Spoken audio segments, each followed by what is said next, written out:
The day I found that pill packet in my dustbin was the day my world ended. I had no idea that beneath my roof, the man I called my husband and the girl I called my daughter were hiding a secret that would destroy everything I had built.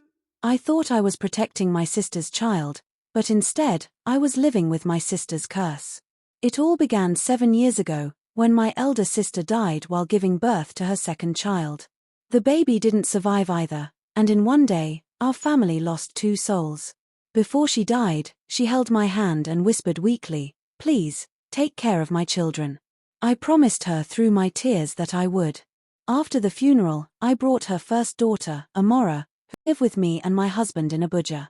She was quiet and fragile at first, still grieving her mother's death.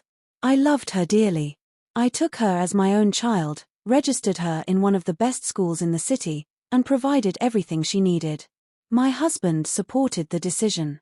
Together, we watched her grow from a scared little girl into a confident, beautiful young woman. Over the years, Amora became like my own daughter. She called me mummy, and I treated her no differently from my biological children. She graduated from secondary school and was preparing to enter university. I was proud of her. I often said to myself that my late sister would be smiling from heaven, knowing her daughter was safe and thriving under my care. But everything changed one afternoon. I was in the kitchen looking for my recipe book, but I couldn't find it anywhere. I asked Amora if she had seen it, and she said no.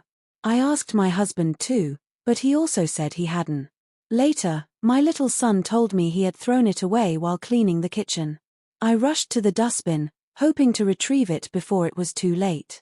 As I dug through the trash, I saw something strange, a small sachet of pregnancy protection pills. I froze. I didn't use such pills. I was certain no one else in the house should have them either. My mind began to race. Whose was it? How did it get there? I picked it up, cleaned it a little, and called Amora to the kitchen. She came in, cheerful as always. But when I showed her the sachet, her smile faded instantly. "Amora," I asked gently, "what is this?" She stared at me, speechless. I repeated the question. Her lips trembled. "Auntie, I don't know," she whispered. I looked straight into her eyes. I could tell she was lying. I stepped closer. "Amora, I've raised you like my own child. Please, don't hide anything from me." And then she broke down, crying uncontrollably. Between sobs, she said something that made my heart stop. "Auntie, Uncle has been sleeping with me for over a year now." For a moment, the world stood still. I couldn't breathe. My knees weakened. I felt something inside me break, something deep and sacred. The man I trusted with my life, the man I called my husband, had betrayed me in the worst possible way. Just then, my husband walked into the kitchen. When he saw the look on our faces, he demanded to know what was going on. I turned to him, tears in my eyes. "Tell me this isn't true," I said. "Tell me you didn't touch this girl." He looked at me, his face hard. Then he shouted, "She's lying. How dare you accuse me of that?" But his eyes wouldn't meet mine. I saw guilt all over him. I felt sick. The house that once felt like home suddenly became strange, heavy, and dark. I looked at Amora, still crying, and I felt anger, pain, and pity all at once. She was just a child when she came to me. She didn't deserve this. That night, I couldn't sleep. My husband lay beside me as if nothing had happened. I stared at the ceiling, tears silently rolling down my cheeks. In the next room, I could hear Amora weeping softly. My heart shattered even more. By morning, I had made my decision. I couldn't live under the same roof with that man again. And I couldn't punish the girl either. She had been used, manipulated, and silenced.